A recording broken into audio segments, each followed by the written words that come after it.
Imagina quantas pessoas pela desonra não receberam seus milagres. Diga bem alto: a desonra impede os milagres de Deus. A desonra, ela tem esse poder, porque Jesus, segundo a Bíblia, não realizou ali muitos milagres por causa da incredulidade daqueles moradores. Imagina que seria um lugar onde o Senhor desejava que todos fossem curados, milagres, sinais, prodígios acontecessem em Nazaré. Mas eles estavam lembrando daquele Jesus que eles só conheciam antes do ministério. Você já percebeu? As pessoas só lembram de você antes do seu ministério. As pessoas só lembram de você antes da experiência que você teve com Deus, que mudou a tua história. As pessoas só lembram de você literalmente daquilo que um dia você viveu, porque nós precisamos entender que, segundo Hebreus, existe uma nuvem de testemunha tão grande que ela aponta para nós. E essa nuvem de testemunha, ela determina, afinal de contas, será que nós estamos nos diferenciando em algo daqueles que passaram antes? Será que há dentro de nós o que queima para viver a vontade de Deus, para que se cumpra aquilo que Deus tem para a nossa vida? Se isso acontece, nós precisamos reconhecer. Não espere das pessoas aquilo que Deus tem para a tua vida. Olha, Jefité foi abandonado pela sua família. O apóstolo Paulo diz: na minha primeira defesa, ninguém veio para comigo, eu estive sozinho. Jesus foi abandonado. Você olha e percebe que Jefité foi abandonado, Davi foi abandonado, José foi abandonado, Jesus foi abandonado. Todos esses foram abandonados, foram deixados sozinhos, mas Deus tinha algo para a vida deles. Você hoje pode viver o abandono de familiares próximos, de pessoas próximas de você, mas a pergunta é: você vai continuar honrando Deus, sim ou não? Porque se você honra a Deus com os teus bens, se você honra a Deus com a tua vida, se você honra a Deus com tudo que há dentro de você, é muito fácil para você honrar pessoas. Porque o princípio de Deus, o princípio da honra, é um princípio que parte, primeiro, autoridade, Jesus, João Batista. Segundo, visão. Havia uma visão ministerial de Cristo para as nações, e essa visão, ela foi rejeitada por Nazaré. Qual era a visão? Que de verdade o Espírito do Senhor está sobre mim, Lucas 4,18, pelo que me ungiu para proclamar libertação aos cativos, pôr em liberdade os oprimidos, e apregoar o ano aceitável do Senhor. Uma palavra, uma visão, um evangelho a ser anunciado. Nazaré rejeita essa visão de Cristo. Segundo, nós precisamos entender algo. Todo princípio de honra, ele está relacionado com o amor. Eu abro mão das minhas vontades para honrar a sua vida. Eu abro mão daquilo que eu gostaria de viver naquele momento para honrar a sua vida. Eu abro mão de um desejo que flui dentro de mim para ver você sendo abençoado. O princípio de honra é quando você deixa de pensar em você para pensar no outro. É quando você deixa de pensar em si mesmo para pensar no teu esposo, para honrar a tua esposa, para honrar os teus filhos, para honrar os teus pais. Mais uma vez eu digo para você: honrar não é simplesmente estar do lado. Honrar é você fazer o que você não quer, para que outro possa receber a bênção. Tem alguém vivo aí? Por exemplo, a cruz não era para Jesus. A cruz era para mim. A cruz era para você. Mas alguém chamado Jesus, o Cristo, ele abriu mão da própria vida. Ele foi até a cruz, e ali na cruz, ele, no meu e no seu lugar, ele viveu aquilo que era para mim e você viver. A cruz, ela demonstra o maior princípio de honra de alguém que abriu mão da sua própria vida por causa de mim e de você. Ele honrou tanto seu pai, que ele mesmo no Getsemane dizendo: Pai, se possível for, afasta de mim esse cálice, mas não seja feito conforme a minha vontade, mas a tua. Você acha que Jesus não sabia que eu e você iríamos abandoná-lo? Sabia? Você acha que Jesus não estava na cruz sentindo a dor da desonra? Estava.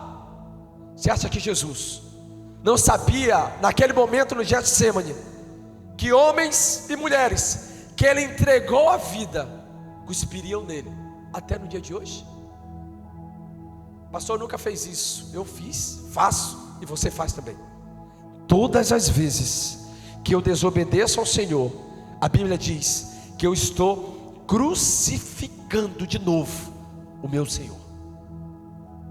Todas as vezes que você sabe que tem que fazer algo, porque afinal de contas Ele morreu por mim e por você, e não faz, é pecado. Todas as vezes que eu ouço o Espírito Santo falar comigo para que eu faça algo e eu rejeito a voz do Espírito Santo, eu estou desonrando ao seu senhorio. Vai custar algo para você? Vai, mas vale a pena. Vai doer em você? Vai, mas vale a pena. Abrir mão dos meus desejos, das minhas vontades, vale a pena para honrar ao Senhor Deus. Agora existe algo que a palavra do Senhor nos mostra que é diferente da honra. Diga bem alto: dupla honra. Dupla honra. 1 Timóteo, capítulo de número 5, versículo 17, diz assim, ó.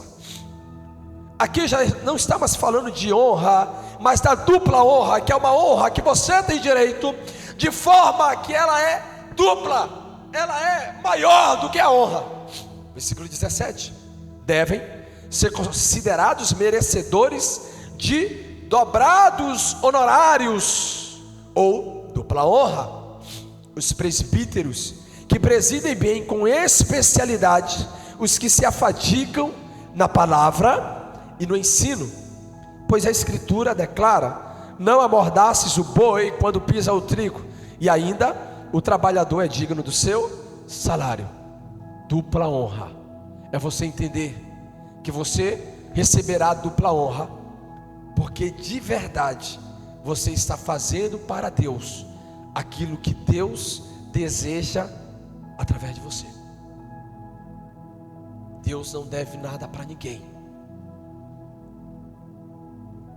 Deus não deve nada para ninguém. Talvez você pense hoje: pastor, as minhas mãos sangram na obra de Deus.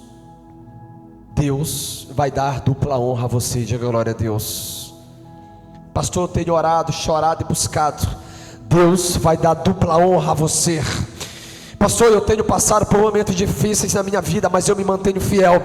Deus vai dar a dupla honra a você. Pastor, eu tenho vivido um tempo que só eu sei. Deus vai honrar, Deus vai liberar sobre a tua vida aquilo que faz parte da promessa dele para você. Deus não deve nada a ninguém. Todas as ofertas, dízimos, primícias, tudo que você um dia fez, olha, não existe nada disso que você trouxe para cá, para dentro dessa caixa, que Deus não vai te honrar. Tudo que você faz como para o Senhor, tenha certeza, Deus vai te honrar. Deus vai te abençoar.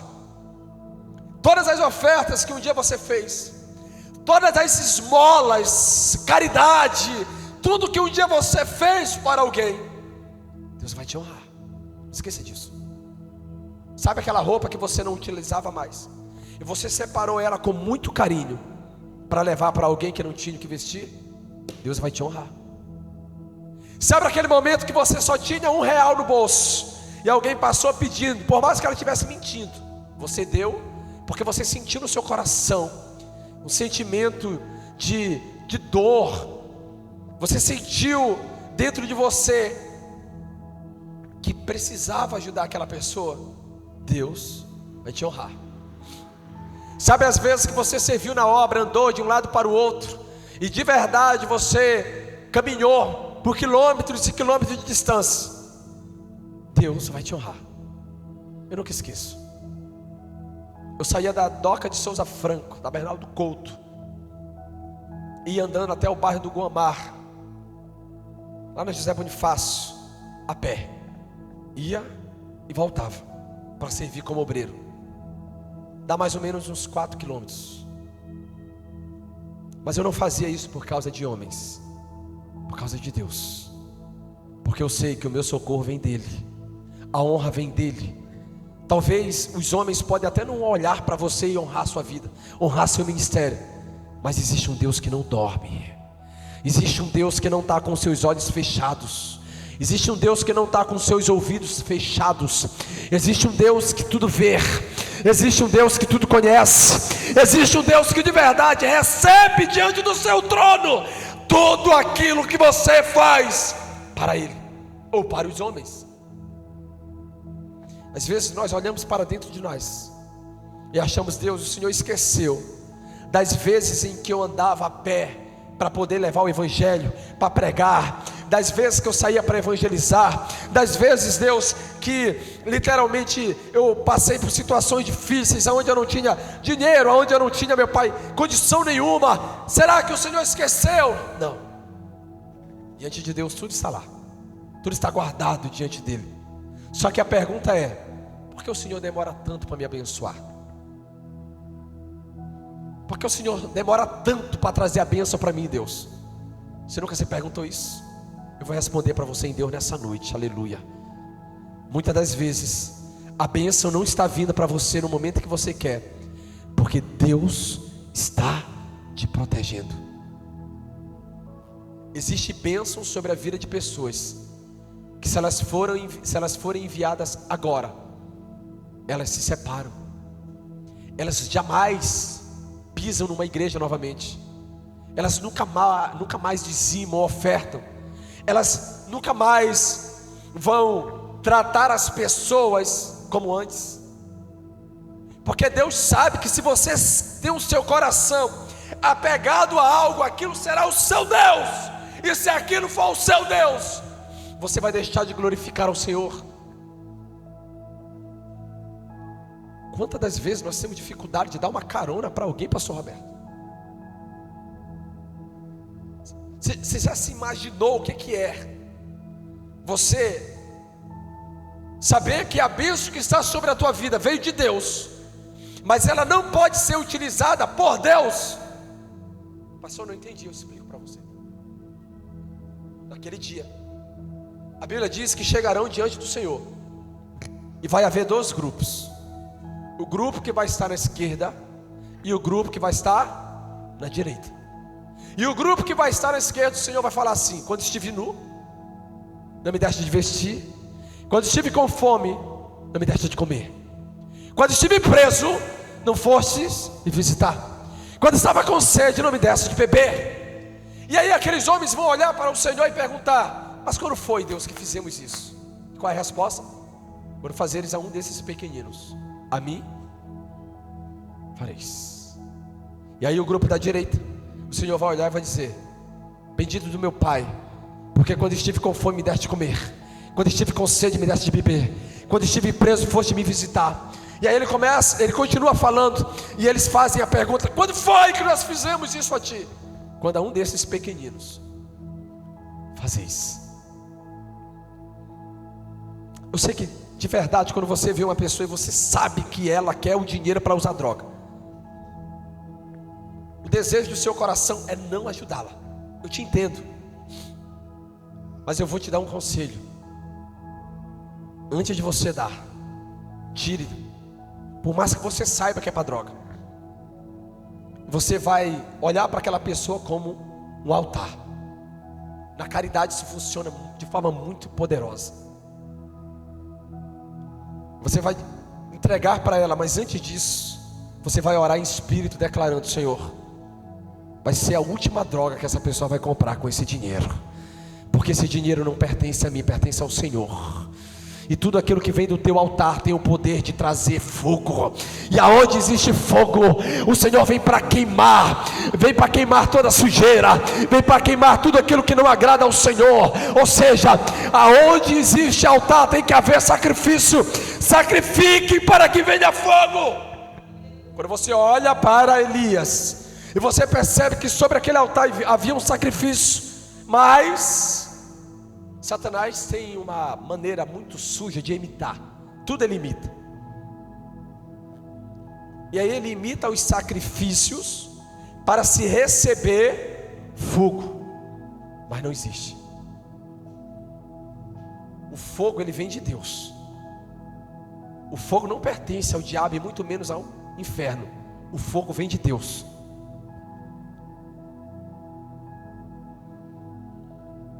Só existe uma forma de um altar receber fogo.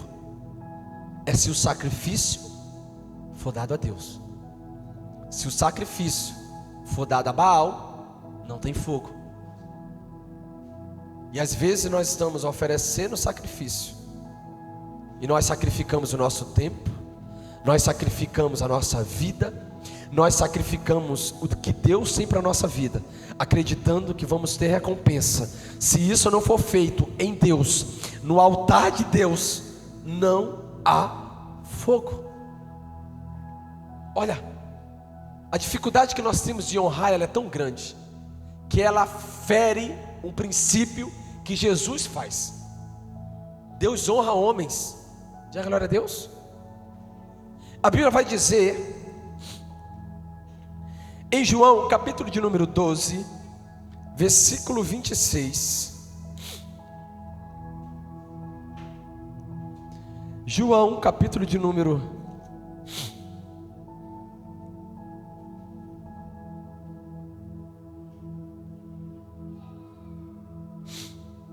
Ouça, oh Deus, Romanos 12, João 12, 26. Se alguém me serve, siga-me, e onde eu estou, ali estará também o meu servo. E se alguém me servir, o Pai o honrará. Por que nós desobedecemos e não imitamos a Deus? Já que o apóstolo Paulo fala em Efésios capítulo de número 5: sede imitadores de Deus como filhos amados.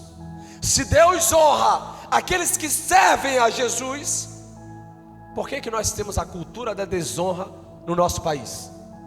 Olha as consequências: igrejas fechando, pastores se suicidando, famílias sendo destruídas, casamentos acabando, porque o esposo não honra a esposa e vice-versa. Cada um faz o que quer, da forma como quer, querido. Na hora em que alguém tem o poder sobre o seu próprio corpo, está desonrando a quem o seu corpo pertence. A palavra do Senhor nos diz que já não tem mais o homem poder sobre o seu próprio corpo, mas a mulher. E a mulher não tem mais poder sobre o seu próprio corpo, mas o homem, mas o marido. Princípio de honra. Se o pai é desonrado pelo seu próprio filho, destruição. Isso vai desestabilizar a família. Família destruída é onde não há honra. Igreja fracassada é onde não há honra. E a cultura no nosso Brasil é a cultura da desonra. Ande do jeito que você quer, faça o que você quer, você não tem que dar satisfação a ninguém. Você vive da forma como você quer, você chega na sua casa a hora que você quer, você faz o que você quer, você come do que você quer, você coloca... Ah, tem outro detalhe. Na casa do seu pai, você tem toda a liberdade para colocar o pé no sofá, para abrir a geladeira a hora que você quer, comer o que você quer, dormir a hora que quer, não, né? Não, né, Maria? Não. Dormir até a hora que quer não, gente. Isso aí já é desonra mesmo, tá? Agora, quando você chega na casa de um desconhecido ou de um estranho, você faz da mesma forma, sim ou não? Não. Por quê? Porque ali existem regras diferentes. Só que nós temos dois homens na Bíblia. O primeiro deles era um homem que ele honrava os seus pais com as suas obrigações, mas não honrava o seu pai com o seu coração. O coração dele era distante do pai. E já um outro jovem, ele chega um dia para o seu pai e diz assim: pai, me dê a minha parte da herança. O seu pai prontamente dá ao seu filho, ele pega a herança e vai embora. Aí ele começa o princípio de desonra. porque ele vai gastar aquilo que era dele por direito, mas não foi ele que conquistou, foi o seu pai. Aí ele desonra o seu pai gastando com prostitutas, gastando tudo aquilo que o seu pai tinha conquistado e era por direito dele, da forma errada. Você sabe quando existe a desonra? Quando você faz tudo aquilo que vai gerar no teu pai, na tua mãe, desonra diante de Deus e diante dos homens. Preste atenção. Eu não sei se hoje ainda tem essa cultura, mas eu acredito que não mudou. Eu fui criado numa vila de 300 famílias, pequena. Você faz o trajeto da entrada dela até a saída dela, talvez em 5 minutos, de tão grande que ela é. Só que lá tem um detalhe, pastor. E aqui eu já falei isso também. Lá, geralmente, o esposo, ou a esposa, ou o filho é conhecido pelo pai. Por exemplo, quando eu falo assim, a Eliette do pastor, já sabe que é a pastora, o pastor Roberto. E lá tinha muitas pessoas que não se conhecia o nome da mulher, mas só falava, é a mulher do fulano, é o marido da ciclana. Honra, é conhecido pela honra de alguém. Agora tem o outro lado. Quando o filho cometia algo errado, quando ele roubava, quando ele era preso, quando estava envolvido com drogas, ou quando fazia alguma coisa, ou quando uma jovem de menor engravidava, como era que se falava? O filho do Zé, a filha da Maria. Era sempre assim. Você não sabia o nome da pessoa, mas a honra caía para cima do pai. Aliás, a desonra caía para cima do pai, a desonra caía para cima da mãe. E aí, aquele jovem gastou tudo o que ele possuía. E de repente a Bíblia diz que ele, caindo em si, ele reconhece: eu vou para a casa do meu pai. Agora, pelo fato de eu ter desonrado a ele, eu quero servir como um servo, como escravo, porque eu não sou mais digno de ser recebido como filho. E aí ele chega na casa do seu pai, e ele começa a dizer: pai, pequei contra os céus e pequei contra ti, já não sou mais digno de ser chamado teu filho. O que o pai faz?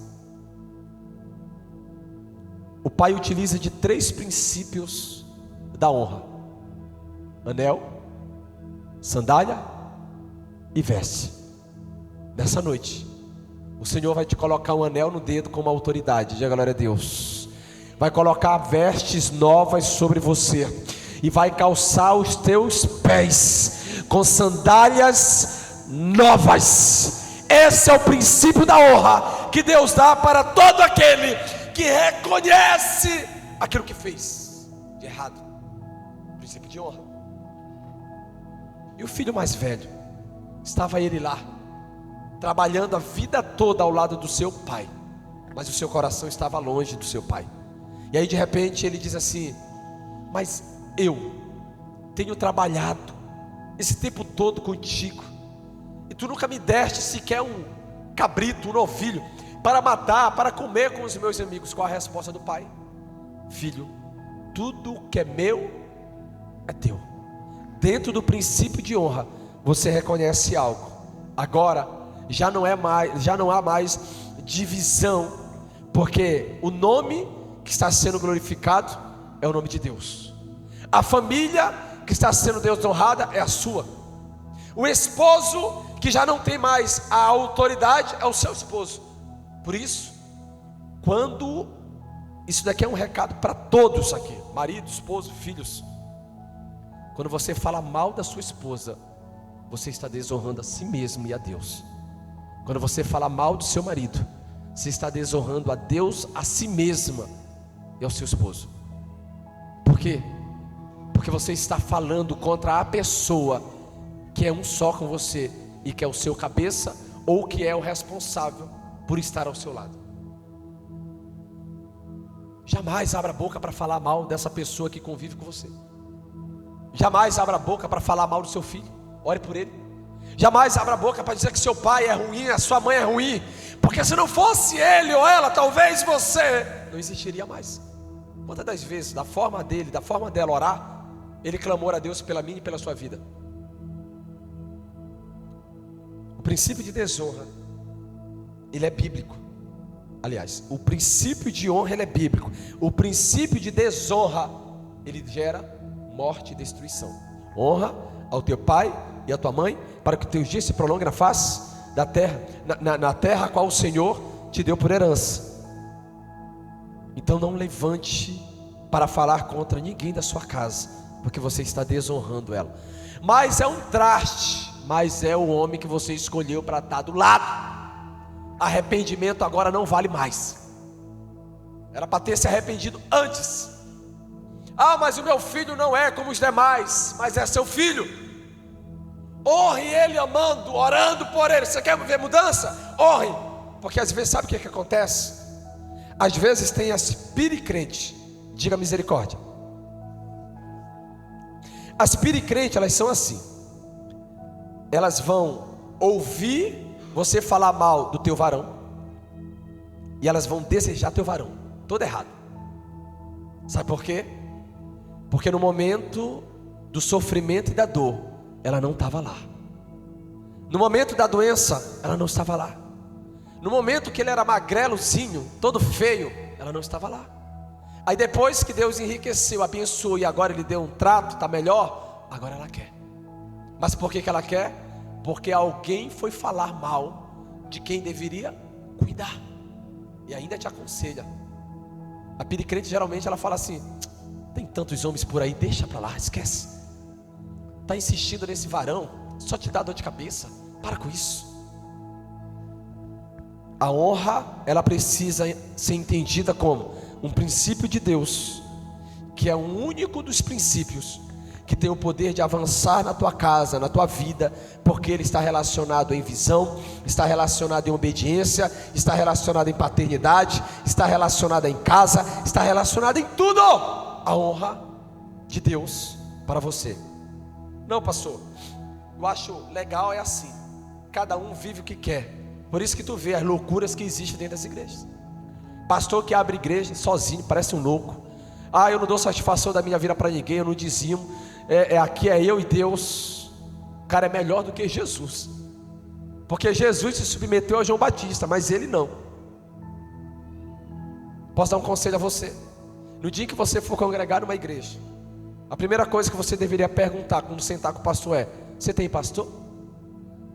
Não, aqui é eu e o Espírito Santo. Obrigado, saia. Porque quem não é pastoreado não pode pastorear. Quem não tem uma autoridade, não se submete a uma, não pode ser autoridade sobre ninguém. Mas isso é o que nós ouvimos ser anunciado. Não, você vive do seu jeito, você vive da sua maneira. Agora eu vou abrir rapidamente, em 1 minuto, para falar para você sobre liderança abusiva. Ou seja, a honra que ela é gerada em cima de uma liderança que ela machuca e fere as pessoas. Aí isso é contra a vontade de Deus. Porque Deus não quer te colocar sobre pessoas para que você venha ser uma opressão para elas. Pelo contrário, Deus quer te colocar sobre pessoas para que você venha liderá-las para se parecerem com Jesus. É para isso que Deus vai te levantar. Não é para você olhar para as pessoas e trazê-las para ser igual a você. Você pode até gerar dentro das pessoas para que elas imitem você. Isso é inevitável. Você no seu trabalho imita seu patrão. No seu trabalho você imita seu patrão, nunca percebeu? Que você está lá trabalhando, de repente você fala uma frase igual a que ele fala. Que você às vezes tem um jeito como ele. Por quê? Porque esse é o poder da influência. Esse é o poder da influência. Então, a desonra ela gera problemas, relacionamento com Deus, dentro da casa, dentro de uma empresa. Desonra. Pastor, eu estou numa empresa, ganho muito pouco. Honre o seu patrão. Quando você entrou lá, você sabia que o salário era pouco. Aí agora o que é que eu faço? Eu falo contra ele: esse desgraçado vai ter que morrer, porque ele paga pouco. Não vai mudar, ele vai continuar pagando pouco. O certo era, você chegou lá, quanto é? Tanto. Muito obrigado, Deus abençoe. Vire suas costas, vai embora. Porque quando você está trabalhando e você desonra a pessoa que paga o teu salário, você de verdade está desonrando aquele que abriu a porta para você. Pastor, mas eu não concordo, o salário é baixo demais. Eu sei, eu também não concordo, mas eu não posso te aconselhar a desonrar essa pessoa. O salário pode ser baixo, mas é de lá que você tira sustento. Diga glória a Deus. É de lá que Deus utiliza para poder te sustentar. Aí o que é que você faz para mudar a história? Você pede para sair e vai para um lugar onde aquele patrão tenha um pouquinho de honra para com Deus, porque aí ele vai honrar os seus patrões. Todas as vezes que eu me reuni com empresários, o primeiro conselho, tinha uma empresária da Bahia, que nós cuidávamos dela, e aí ela conversando a respeito de como mudar algumas coisas na empresa, o primeiro conselho que eu dei para ela: aumente o salário dos teus funcionários. Ah não, mas aumente o salário dos teus funcionários. Você quer que os teus funcionários de verdade te honrem? Pague a eles o que o mundo não paga. Aí sabe o que nós temos hoje? Patrão crente, que de verdade é avarento. É ou não é? As pessoas mais difíceis de você trabalhar são os patrões que são crentes. Não generalizando, tá? Porque eles de verdade. Gente, tem uma empresa, tem um lugar aqui, não vou falar, que é um lugar onde não para funcionário nenhum, mas eles são crentes. Dói. Por quê? Porque deveria ser um lugar onde todos deveriam querer trabalhar, porque paga além, paga um piso salarial acima da média. Por quê? Porque quando você faz isso, você está glorificando a Deus. Você vai fazer com que aquele empregado, aquele funcionário olhe para você e diga: uau, eu amo meu patrão. Aí se lembra daquele negócio? Uma pessoa, meu patrão. Uma pessoa que você quer ser igual, meu patrão. Uma pessoa que você ama, meu patrão, não é? Mas por que isso não acontece? Porque nós somos levados à desonra desde cima. Nós começamos a desonrar pela vida do pai, os filhos, e aí você vai vendo esse princípio de desonra a ser acompanhado, até que chega um momento em que, quando você é colocado por Deus em um lugar de destaque, desonra. Nessa noite eu quero te aconselhar que de verdade você possa entender: honre seu pastor, honre o seu líder, honre o seu pai, honre a sua mãe, ame seus filhos, honre aos seus filhos. Tenha a consciência de entender algo: não seja um peso, contribua.